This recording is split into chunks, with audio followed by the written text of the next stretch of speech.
Hi, it's Sarah Bueno, Conversations with the Wounded Healer. I guess you know that though, right? Because that's why you're here. Hi. Thank you for coming back. I really appreciate everyone who listens. I appreciate all the feedback I get. It's actually very surprising to me that I haven't gotten any negative feedback yet. Maybe I shouldn't have said that out loud because I don't want to invite it, but doesn't that mean like once you get haters and critics that you've like finally made it? I don't know. We'll find out. I did want to encourage people, if you like the show, your rating, not only rating, but also writing a review on iTunes can really, really help. My hope is to get some more national speaking gigs this year and to get some really big, awesome, amazing guests. And the best way to do that, apparently, is to show them that I have a lot of people who care and who listen. So if you feel so inclined, I would so much appreciate you doing that on your iTunes app, or where do Android people do it? I don't even know. All of my things are Macs. So if you don't use a Mac, I can't help you. And I digress. But thanks for joining me today. Today's guest is Lola Wright. And Lola is a fierce and loving community leader supporting individual transformation in service of collective awakening. CEO and spiritual director of Bodhi Center, a global center for consciousness engaging change agents and explorers in Chicago and around the world. She's also the founder of Normal White People, a platform designed to deconstruct racism among white-identified people. She's a wild and passionate mom of 4. And Lola is a force. I think that's such a great way to describe her. A force for good, a force for love, a force for change. And I think this conversation, in writing the show notes, I was writing, that we talk about the Bible and consciousness and white supremacy and all of these big things. But I think she does it in a really accessible way, in a way that isn't so scary. I, historically get really overwhelmed when I think about these sorts of macro ideas, and I didn't get scared. I didn't get scared when she was talking about it. So I think that's pretty cool. So please enjoy my conversation with Lola Wright. Hello, Lola. Welcome to Conversations with the Wounded Healer. Hey, I am super excited to be here. Yay! Me too. I'm glad we got the Skype things figured out. I'm a little keyed up. I know you said you're feeling crazy right now. So there's going to be lots of energy in this. I have a feeling. Yeah, I have a feeling this will be an electric experience. Yes. Yeah. So I guess I can start out telling people how we met. We connected through our mutual friend, Lauren Henley, who her podcast will be airing shortly. So nobody knows her yet while we're recording this, but then they'll know her later. It's like this weird, time hop mindfuck situation. I'm talking to the future from the past. And yeah, she said we just needed to meet. And I'm like, yeah, sure. Okay. And we met. And I just love when I meet people who, like you said, an electricity, there's just something between us. And that's how I felt when I met you. I love that. It was totally mutual. And even as I was tuning into, in my being, knowing that I was going to be here, I just was feeling a lot of joy and appreciation and excitement. So thanks for having me. Yay. Well, would you like to tell listeners a little bit more about who you are and what you do? Sure. So I'm the CEO and spiritual director of a place called Bodhi, Chicago, which is a center for consciousness and transformation. We do large group gatherings, intimate gatherings, classes, workshops, special events. It's a community that appeals largely to people who want to live with meaning and purpose, that want to expand their experience of aliveness and awakening, and don't necessarily want traditional frameworks of religious dogma or doctrine. And so it's an unusual place in that it's extremely diverse racially, socioeconomically, gender identity, and especially in a city like Chicago, which has been so strategically segregated. Yes. Most people walk in and they're like, holy smokes, I've never been in an environment like this in the city of Chicago. That's so cool. Yeah, it is cool. It's really a special place. And lots of stuff comes up when you bring Yeah. lots of different people together, it's not like kumbaya. It's, people Right. rub up against each other. And our premise is that that's actually where the work begins. Oh my God. I was literally just thinking that. I love that. Yeah. Yeah. Because if it's kumbaya, you could be spiritually bypassing or not addressing what's really going on. Yeah. Yep, totally agree. So that's sort of one thing that I do. I'm also the founder of a body of work called Normal White People, which is a platform for white identified people to develop their racial consciousness and to move into greater awareness around racism in this country and white supremacy in this country. I'm also the mom of 4 kids that are 21, 19, 10, and 7. I have an incredible partner who he and I are great practitioners of the mundane. Oh, yeah. So I'm like, yeah, I think that's what I'm up to on the planet. I do have a book that I'm working on to come out January of 2020, and I'm excited about that. So lots of different things going on. Yeah, and you and I are kindred spirits in that way, like doing too many things at once, but they all need to be done, God damn it. Yes. And I just trust that it'll all work itself out. So when we met, you told me your story and how you kind of arrived and just sort of kind of happened upon this leadership position in Bodhi. I'd love for you to share as much of that as you feel willing to share. Sure. I'll do the Reader's Digest version. Yeah. So I was raised in a very affluent suburb of Chicago until about the age of 13, at which point my parents, who were big socialites in the community, got divorced because my mom revealed she was having a relationship with a woman in the community. And in 1992, I was going to Catholic school. That was scandalous. Yes. And I was not raised living under a rock. It wasn't so much a moral issue for me. It was really just disruptive as a 13-year-old who's already navigating all the challenges of being 13 and not feeling like I fit in for a variety of reasons. I mean, I'm not a petite human. I'm not a demure person. There were all these sort of things stacked against me to fit into the dominant cultural norms. So as a result of that, my dad moved to the city. I essentially moved with my dad and got hooked up with the Chicago hip hop community in 93 and went down this rabbit hole of Black liberation texts and got deeply curious in the intersection of race, religion, or spirituality and music. And how that's sort of informing our culture and traditions, et cetera, et cetera. I got pregnant my senior year of high school and sort of hid that from my parents, ended up having a miscarriage, got pregnant swiftly thereafter again. I'm clear now that I really had an unconscious commitment to recreating the experience of family that I felt was lost when my family got disrupted. Yeah. And after that, I just really struggled to experience belonging and community. It had been so central to my family and plenty of dysfunction, its own idiosyncrasies, and it still was what I knew. And so recreated that in relationship with a man who grew up in a very different environment than I did. He was raised in Section 8 housing in Chicago, a Black man, was one of the founding members of probably the earliest Chicago hip hop crew. He and I ended up having 2 kids together. And because that all occurred for me at 18 and I was a freshman in college, it sort of reorganized my trajectory. And he said, look, if you want to do this, I will totally support you, but understand that you're about to experience a lifestyle that I suspect you've not experienced before. That's a kind way of putting it. Yeah. And I was super naive. I was like, sure, great. That's no problem. We'll totally do this, you know?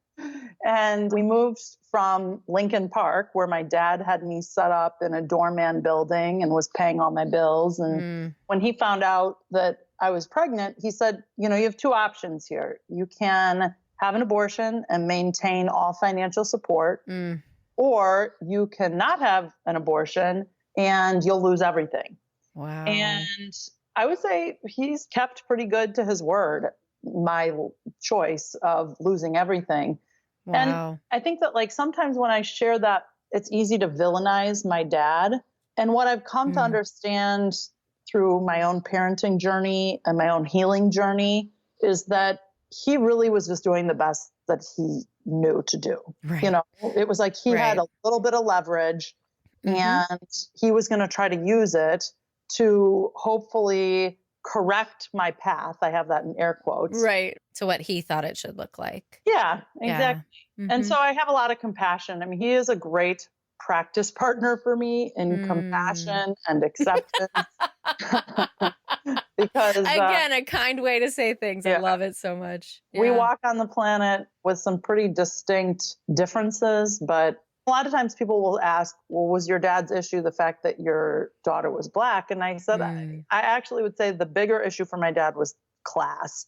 My dad's issue was more about the fact that I was making my life very difficult and had hooked up with someone who had very little means. Yeah. So anyway, fast forward, I was a vocalist at the time, expecting to pursue a singing career. That swiftly changed. I realized business was probably a more viable option if I wanted to be able to support myself. I looked at the life that I was raised in and sort of modeled my choices after that, which was like, okay, it appears that people go into investment banking and consulting.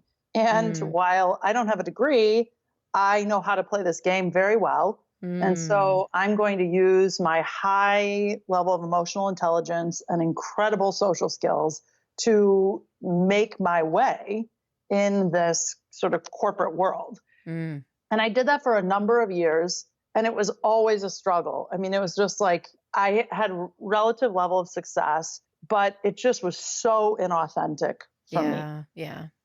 I started going to Bodhi as a community member in 2005, and it was like a big glass of water. It was like, holy smokes, where has this been all my life? This is exactly what I wanted, needed. This is how I view the world. And I just started taking classes and started volunteering and got really plugged in. And then met my husband there in 2007, left Bank of America in 2012, and basically said to my husband, like, look, so just a little sidebar. My older children's father and I parted ways. Lots of stories that could be explored there. But so I'm now a single mom. I meet my husband in 2007 at Bodhi. In 2012, I leave Bank of America, just feeling like I would rather live in a cardboard box than do this life.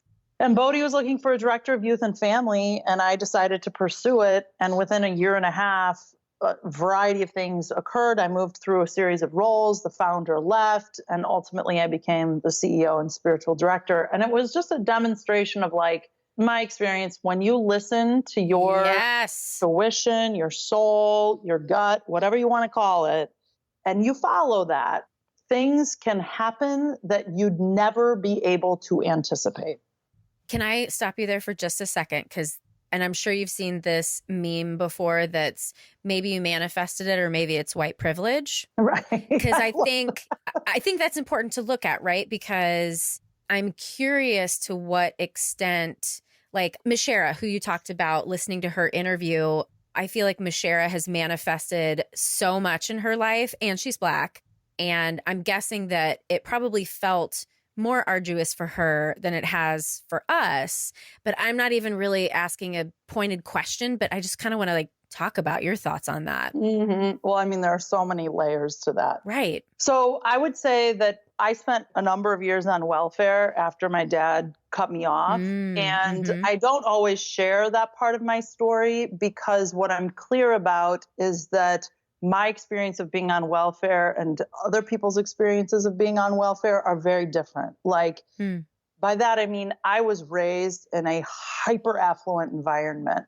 I understood the way some systems were designed. I also had access to relationships that while they weren't necessarily like running to support me, I could at least tap into them, you know? And so I mean, there are a couple things that happened. Number one, when it was revealed that I was pregnant, there was some feedback that I got from my parents' social community that felt less than affirming. And so I made a decision in my being that I would never ask anyone for help ever. Ooh, And like, wow. I thought there was some kind of nobility in that. Right. It just was like such a hard way to live for so many years. So I have had the experience of being poor, raising kids on my own, navigating a relationship that was riddled with addiction and violence and, lots of issues. And it's not lost on me that I still came from a family with a giant amount of access. So I think all of it's true. You know what I mean? Right. Like, I think that we have to be mindful not to stack rank people's struggle. Yes. Because I just think there's no winning there. Right. I mean, and that doesn't mean that we don't acknowledge people's lived experiences. Right.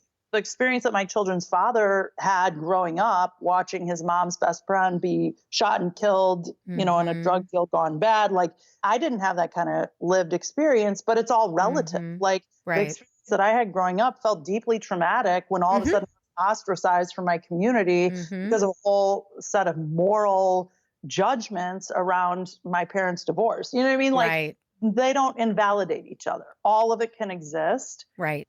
I don't understand why black and white thinking is like the default. I don't know if it's just the way that our brains are wired or if that's more social conditioning. But like the experience of having trauma and having grown from that trauma, you can simultaneously not like that happened to you and appreciate that happened to you, right? I'm always trying with my clients to help like widen that gray space, but it's for some people, it's just a gargantuan struggle for them to get out of that. And I don't know where that comes from. Well, I think about like, I'm not a religious person. I relate to myself as a master practitioner of awareness. And ooh, that's the title of this episode. I love that. I even have some aversion to calling myself spiritual, although I do identify as deeply spiritual, but I feel like that term is thrown around so loosely that I don't even think people know what they mean when they're saying that. That being said, I think that what you just articulated can be difficult to consider without a spiritual framework. Yeah, you're so right. Difficult to make sense of the struggles that we've each experienced if there's not a greater context. Like if we're experiencing all of life in the literal realm, in the relative realm, and not understanding sort of a more cosmic interpretation, it is like very depressing. I mean, people have said to me, like, how do you know God exists? And I'm like, well, first of all, let's make sure we're talking about the same thing when we use that word God. Because usually I'm not talking about the same thing when I hear people use that word. But presuming we are, if for no other reason, the notion of being so fatalistic as if to suggest that I'm existing in a random universe and that there is nothing beyond my 5 sensory perception is so depressing. I refuse to believe that. Agreed. That's the only reason that's enough for me. Right. Yeah. Sometimes people are like, well, how can you believe in the afterlife or whatever? And I'm like, I want it to be true. It's not like a fantasy. I've done some reading on it and, studied it in some way since my parents passed on, but it makes me feel better to believe that our soul continues after this lifetime and potentially goes into another body. Like, that sounds fucking awesome. Sign me up. I love it. The other way does sound depressing. And I see some friends who struggle with getting on board with an idea of spirituality and that we're interconnected and that there's meaning. And yeah, they're fucking depressed. Yeah, it's sort of a downer. Yeah. I mean, the thing is, you don't breathe yourself. Something breathes you. Like, you don't literally sit here and say to yourself, okay, I'm going to effort on breathing now. I mean, sure, there are times when you may be congested or you may struggle with asthma or whatever, but like, there is some life force energy that's moving through you. Right. And for those who rely heavily on science, and I'm certainly a huge advocate of science, there's plenty of science to back up the visible field of awareness. Yep, absolutely. Because I like to think of it as like, when I explain Reiki to people, I'm like, so if you take your phone and there's the hardware of the actual like phone itself, and then there's the software, there's the apps and shit that work, you need energy. And that's the battery. And I feel like that's what our energy is. Like that's what actually makes us awake and alive. And I think scientists are trying to find like, where is the part of the brain that is what is, right? And I always like to think too, like science is fantastic and thank God we have it for all the advances that we have for humankind and whatnot. But just because science hasn't figured out how to study it yet doesn't mean it's not true. Yeah. And, science is studying consciousness. There are plenty of quantum physicists and astrophysicists and really brilliant people. I mean, I appreciate science. I am not a science buff, but I think for me anyway, more important than the science is my lived experience. Like I have had multiple experiences where the mystery of life was involved. Like I cannot just rely on my cognitive ability to understand how and why something occurred. Like I've had experiences of grace that I can't articulate how or why. And they were right on time. And I'm deeply grateful. And that's enough for me to trust that there is something intrinsically connected that is moving and breathing and having its way in, through, and as me and all around me that is working for me. And that's not unique to me. Right. That exists in each of us. Have you watched the OA? No, I don't know. Oh my God. Watch it immediately. Do you have Netflix? Yes. So it's a show. Okay. Yes. I don't know it. And then just the letters OA. You're going to poop the OA. I have heard about this. Lola. My team at Bodhi has been talking about this. It's so good. It's funny because I was at the gym this morning and the instructor was like, oh, what are people watching? And, people like, stupid shit, this, stupid shit, that. And I was like, the OA. And someone looks at me and she's like, it's so weird. And I was like, that sucks that people are just thinking it's weird because it's about consciousness. It's about expanding consciousness. It's about the soul. It's about interconnectedness. It is fucking spiritual as fuck. And I think that Britt Marling, who is like the creator and the star, I think she is a fucking enlightened being and is shining her beautiful sunshiny rays down on all of us. And there's some people who are getting the message, and then there are people who are thinking it's weird. And I just want everyone to get it because it's so just everything. It's everything. Yeah. Well, I will just say, like, even hearing that, I feel so encouraged by that. I mean, I was on Instagram the other day, and I'll go down these sort of rabbit holes of like people I follow, and they'll post something, and I'm like, oh my gosh, who is that brilliant human that created that or whatever? Yeah. And I'm just like, I feel like I am swimming in a sea of brilliance. I mean, so I am like as fatalistic as I can hear people get around the state of this country, the state of the planet. While I absolutely know that there is deep work to be done to take responsibility for the state of things, I am wildly encouraged. I mean, I just got off a 2-hour call with Angel Kyoto Williams, who's the author of Radical Dharma. And she's a Buddhist priest and is looking at the transformation of race and has basically developed like a 12-year plan to eradicate or to at least severely disrupt white supremacy. And Radical Dharma? Yeah. I mean, I read this book a few years ago and it was just like, it's a game changer. Shit. And it's through the lens of Black queer people. And it's very, very powerful. And so there were 400 people from all over the world at noon on a Thursday on this call, and they're doing another one tonight at 9. So I'm just like, I'm really encouraged. I think that like, not to get off course, but the absurdity that is our political landscape today is one of the most deeply provoking and necessary things to have occurred. And sure, could we have learned some of these lessons a more gentle way? Yes, but we didn't. Right. apparently we wanted to do this like really intense boot camp. And, there are a lot of people that have been sitting out of the conversation because they could. And now Right, here right. we are called to task. So, And I truly feel like I'm one of those people, like I'd see things on Facebook and I had convinced myself for a period of time that I wasn't educated enough to like weigh in.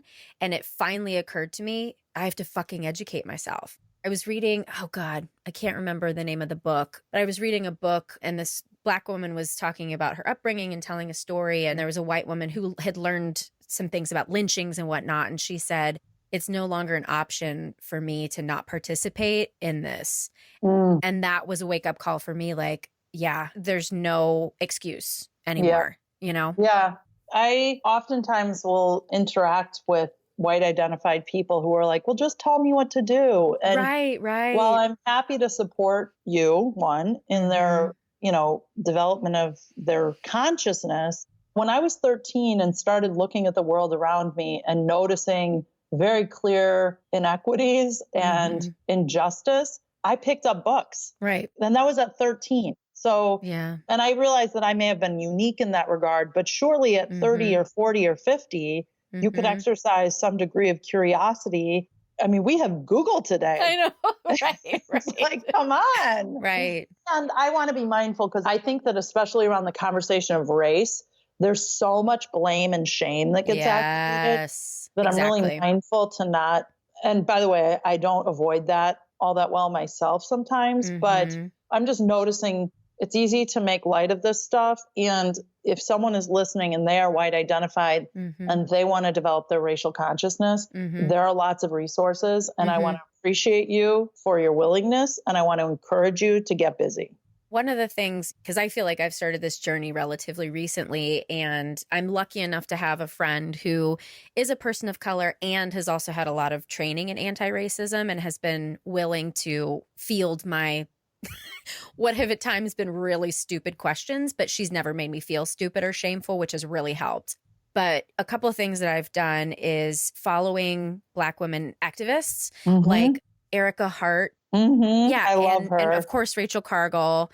And that has absolutely activated my shame around it because they're calling out white women who are basically tone policing and saying that they shouldn't be angry, all this sort of stuff. And I've heard myself say those things in my head. And this is why, I was always afraid to engage because I didn't know what to say. But now I'm so grateful. I do feel sorry for the women who are getting blasted, but at the same time, I appreciate the lesson and being able to see firsthand how harmful this is. And since I started that has activated my lens in a different way in the world. Yeah. And also the book, White Fragility. It's a good one. I think that's a really, really good one. One of the challenges to these conversations occurring on social media is that it's very easy to sever oneself from our shared humanity. Yeah. And so one of the things I really appreciate about Angel Kyoto Williams' work and the work of Radical Dharma is they're really inviting the conversation to transcend the call out culture practices. And my feeling is that and I see this a lot in my work at Bodhi, and it's been really deeply healing for me because it's such a beautiful mirror and reflection of myself. So long as we are screaming at one another, solution will never emerge. Right. And it doesn't matter how highly aligned we may be or how quote unquote right you may be. It's the same practice from a different perspective.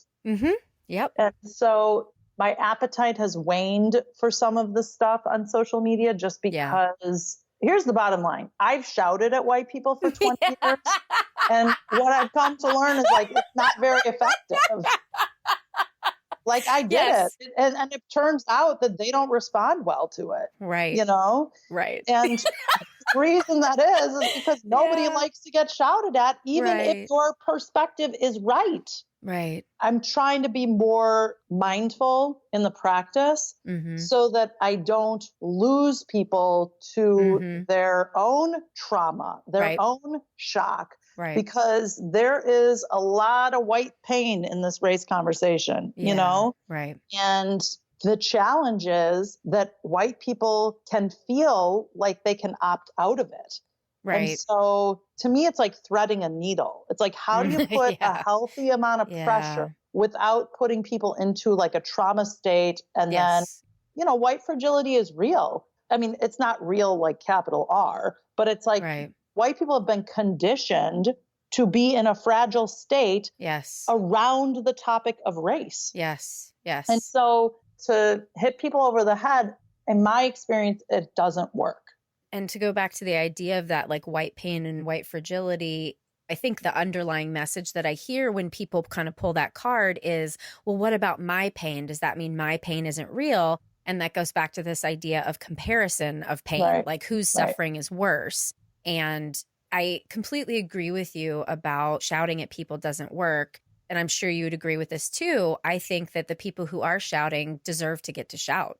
I totally agree with that. And Yeah. I would just add, like, the misnomer is nobody's saying your pain is not real. Right. We're actually trying to have a specific conversation about the impact of Mm-hmm. racism in America, which is symptomatic Mm-hmm. of white supremacy. Yep. It actually has nothing to do with have you experienced pain in your life? Of course, you're a flipping Right. human. Right. We're just having a specific conversation around the impact Mm-hmm. of whiteness in culture, society, systems, and structures. So I'm like, I don't even know if Sarah intended on this being a whole race conversation. No, I didn't. Okay, but here we are. Yeah. And I think selfishly, it speaks to what I'm really curious about right now for myself and for the world. And the feedback that I've gotten from people who have listened to Mashera's conversation or other conversations where we've talked about these hard topics. I have a therapist on staff who is a person of color and can also pass as a white person. Mm. It looks like she's just kind of tan. And she texted me, she's like, I was just weeping. Like, thank you for doing this. And I trust that the people who need to hear this message are the people who are going to be listening. And, if people don't like it, stop listening. Yeah, I think there are plenty of people out there who care. there are. And what I know to be true is that white people actually really do want Yeah. to figure this thing out Yeah. and figure out what has occurred in our psyche Yeah. that has us be so ill equipped to have this conversation. Like, Right. that's been systematic. Mhm. That's been deliberate. That's been designed. And I know that there are white people that are willing and Mhm. ready to have the uncomfortable exploration and to do the deep work. I Mhm. absolutely know that that exists. I mean, Yeah. I work with them, so I know that that exists. And it's an imperfect process. Yeah. Well, let me know when you want me to come in and help do some of the navigating around shame. I can Mm, help with all that. I love that. I got shame down. So let's shift to the conversation about being a healer. What Yes. do you think about that?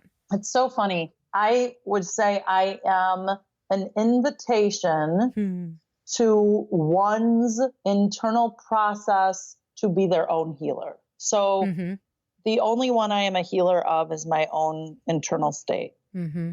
And one of my favorite philosophers is a guy named Ernest Holmes. And he says, there is nothing to be healed, only God to be revealed. And if the word God is triggering for you, you could say there's nothing to be healed, only love to be revealed, only the Right. presence to be revealed. Like, Mm. and the premise of that statement is that there is an aspect to your being that has never been hurt, harmed, or hindered. Mm-hmm. And Mm-hmm. in fact, all hurt or all trauma or all abuse or whatever has come out of Mm. just a fractured relationship to love. Yes. And so I appreciate the commitment to one's own healing. Mm-hmm. And I love the word restoration. It's like, oh, yeah. I am whole, I am holy. And I've had some stuff happen and it's hurt and it's been painful. And I can heal the parts of myself that have forgotten their inherent Mm-hmm. whole and holy nature. I just want to let that reverberate for a second because that was fucking deep, man. But so true. And I think that's why, in particular, I'm quite drawn to Buddhism because that's what it stems from, right? Like we're just uncovering the diamond within each of us instead of reaching outside of self to be absolved of our sins, right? I would actually say that if you look at the mystical interpretation of virtually every world tradition, that is at the core of it. Yeah. How did Christianity like twist it and fuck it up then to be all about sin? Right. I mean, right? Like, and this is not like, oh, Christianity's bad. It's just like people's practice can Mm-hmm. be extraordinarily harmful. But I guess like from what I understand, and I am not a religious scholar, you probably know quite a bit more than I do, but it's that the church really did want to control people, and it's easy to control people with shame. If you make Mm-hmm. people feel like they're not good enough and they need something outside, then that's how you control them. Yeah, I mean, oh my goodness. This right here is many episodes. Woo! But We'll have to do another. so what I would say is that my feeling is that sacred texts, specifically the Christian Bible, have been largely misinterpreted. They have lost historical context, linguistic context. Mm-hmm. There's all kinds of stuff that's not being accounted for when we're reading these sacred texts, Mm-hmm. not to mention the fact that they were written many, many years after the events of which they speak. Right. Not to mention the fact that they're written by a very privileged class of people. Like there's so many things. Mm-hmm. If you look at what qualifies as a mythological body of work, the Bible actually exceeds that of Greek mythology. Oh, how interesting. My mom would be so pissed to hear that. Good thing she's dead. Yep. So I think part of the challenge is like, because when we are not conscious of our higher self, we sort of default into our survival state. And that can be very sort of located in our fear center. Yeah. And then we have to go with a very literal interpretation because it creates the illusion of safety.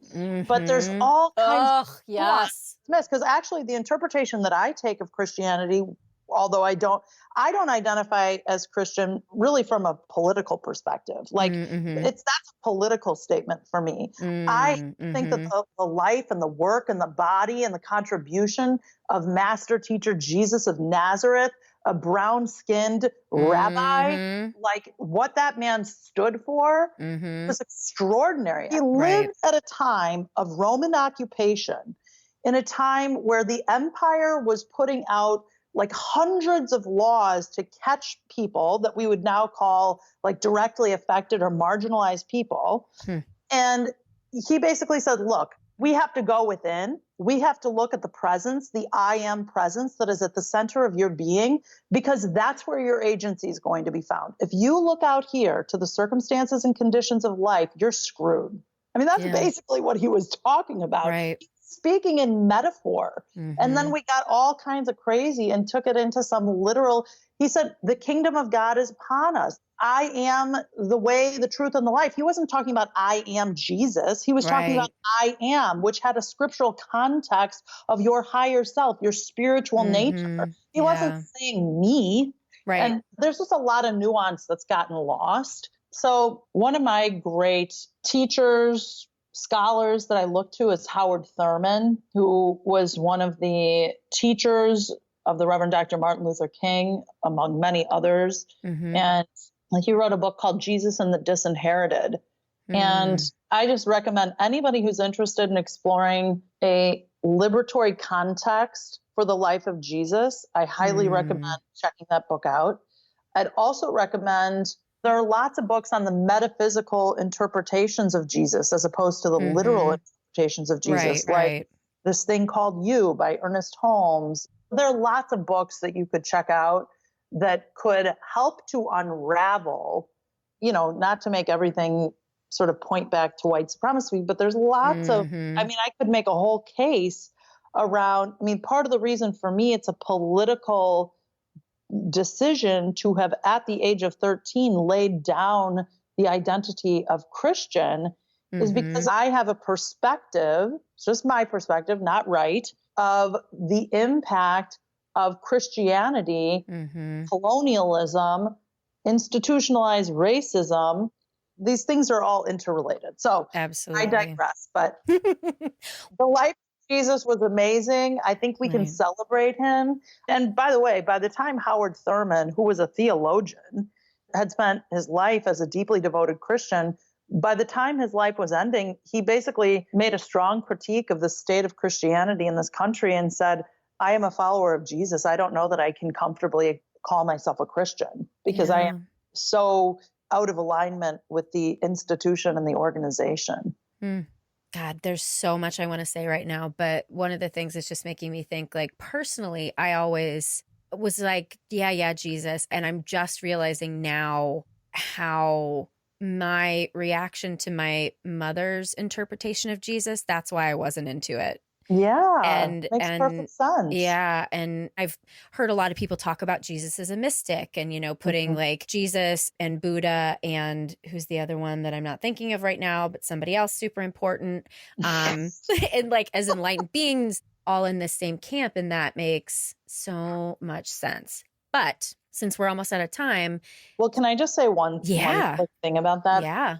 One of the contributions I hope to make through the work I get to do at Bodhi and anyone that I interact with is to remind us that you are your own personal mystic, master, saint, and sage, that we are living at a time where we cannot continue to outsource our power, security, approval, safety, control, separation, oneness to someone or something. There is a presence that is at the center of your being. Be your own Jesus, be your own Buddha, be your own Krishna, be your own Nelson Mandela, be your own Mother Teresa. Like, you are the one, baby. Yeah. So I just know that awakening is for the many, not the few. Yeah. And speaking of Jesus, how do you feel about the term wounded healer? I am comfortable with it so long as we remember that it's not the truth of who you are. Like, we've all gone through some stuff, and that like around the idea of Jesus exactly. And the idea of the resurrection was that he transcended the limitations of the flesh. And he said, even in this experience of being crucified, I still understand my spiritual nature, my eternal life, my immortal self. And so it would be absurd for us to say that he was not wounded by the nails that went through his hands. I mean, like, I think that's real clear, he was a wounded healer, right? Right. Like, yeah. And it's not the truth of who he was, like, or who he is, or who we each are. There's an aspect to your being that has never been hurt, harmed, or hindered. Don't spiritually bypass your wounds. Right. And just remember that there's more to you than your wounds. Right. I wish I could spend more time with you. We'll have to do it again. I know. I just feel like a 15-year-old girl sitting on my bed, like talking on my phone to my best friend. I love that. Yeah. I just resonate is always the word. But I think there's something happening right now. And I'm just really excited to have crossed paths with you and to become friends. I love that. Me too. I feel very, very grateful for that. Well, before we close out, is there anything else you want to share with listeners that, we talked about the Bible, Jesus, white supremacy. What else is left? Right? Don't forget to love. Yeah. Like, this stuff can feel all consuming. And if you are not tending to your well-being, to your self-love, to your care, to your meditation practice, whatever you do to restore yourself, be mindful of that. All right. Well, on that note, I'll just thank you again for being here today. I love this. I can't wait to put it out into the world. Me too. Yay. Thank you so much. I really hope you enjoyed my conversation with Lola as much as I did. And for more information about Lola, you can visit us at www.headhearttherapy.com/podcast. As always, thank you to the Creative Imposter Studios for editing. Thank you to Liam O'Donnell for the album art and to Ben Mueller for our theme music. Thanks so much for tuning in. Until next time, bye-bye.